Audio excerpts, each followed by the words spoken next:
tous, Olivier Martinez, une interview un peu particulière puisqu'il s'agit de conclure cette série d'interviews qui portait sur l'aménagement du territoire. Quel message souhaitez-vous adresser aux Ambarésiennes et aux Ambarésiens? Alors, tout d'abord, bonjour à toutes et à tous. Mon message est simple. Ambarès-et-Lagrave est à la croisée des chemins. Pendant trop longtemps, les projets ont été guidés par le court terme au nom d'une course au logement. Une course souvent au détriment de la qualité de vie, de l'environnement et de la vitalité de la commune, puisque nous sommes classés au rang de ville dortoir malheureusement. Je ne parle même pas de la cohérence et des choix architecturaux qui ont été faits pour notre commune. Les goûts, les couleurs appartiennent à chacun. Je veux et je vais bâtir une vision claire, durable et ambitieuse pour notre ville. À nous d'œuvrer pour laisser derrière nous un cadre de vie que nos enfants seront fiers de reprendre après nous. Vous savez, une commune qui n'est pas attractive finit par se vider de son énergie et de son âme. Par quoi souhaite-t-on remplacer ce qui a fait la force de notre commune ? Je crois que chaque personne est en capacité de voir autour d'elle.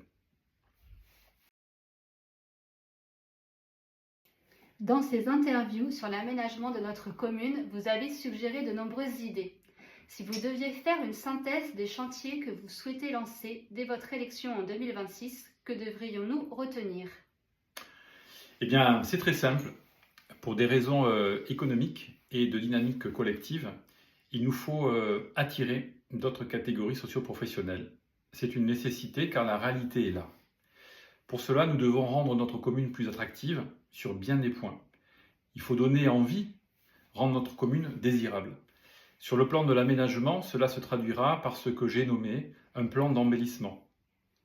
Il visera les grands axes qui mènent à la ville. Quand nous les traversons, ces grands axes, par exemple l'avenue du Chemin de la Vie, avenue de la Libération, avenue de Carbon-Blanc, etc., regardez l'impression et l'image que nous donnons à ceux et celles qui empruntent ces entrées de ville. Nous donnons une image dégradée. Il faut que cela change.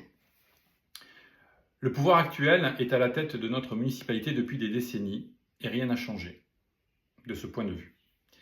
Dans ce chantier d'embellissement sera également pris en compte notre hypercentre, du début de la rue Edmond Follat jusqu'au presbytère. Il faut repenser l'aménagement de cette zone pour la rendre plus belle, plus accueillante, au nom notamment de l'économie locale. Autre zone ciblée par ce plan, la zone de la Blanche. Trop longtemps délaissée, cette pépite doit devenir un lieu de référence qui participera activement au dynamisme de notre commune, notamment dans le domaine du loisir, du festival et du tourisme. Certains quartiers sont aussi depuis des années délaissés, absence de trottoirs, mauvais éclairage public. Ces situations entreront dans ce plan d'embellissement. Enfin, de l'aménagement de notre commune dépend aussi les questions de sécurité. Comme je l'ai d'ailleurs déjà exprimé, la façon d'aménager notre commune conditionne la question de la sécurité. Des quartiers délaissés, mal éclairés, un mauvais entretien de la voirie, tout cela crée les conditions propices à l'insécurité. Pour ce faire, il va falloir redéfinir une stratégie d'aménagement.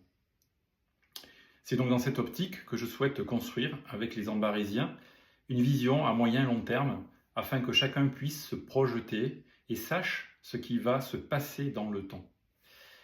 En procédant ainsi, c'est aussi se mettre en capacité, je pense, de mieux anticiper les besoins et les dépenses liées aux infrastructures.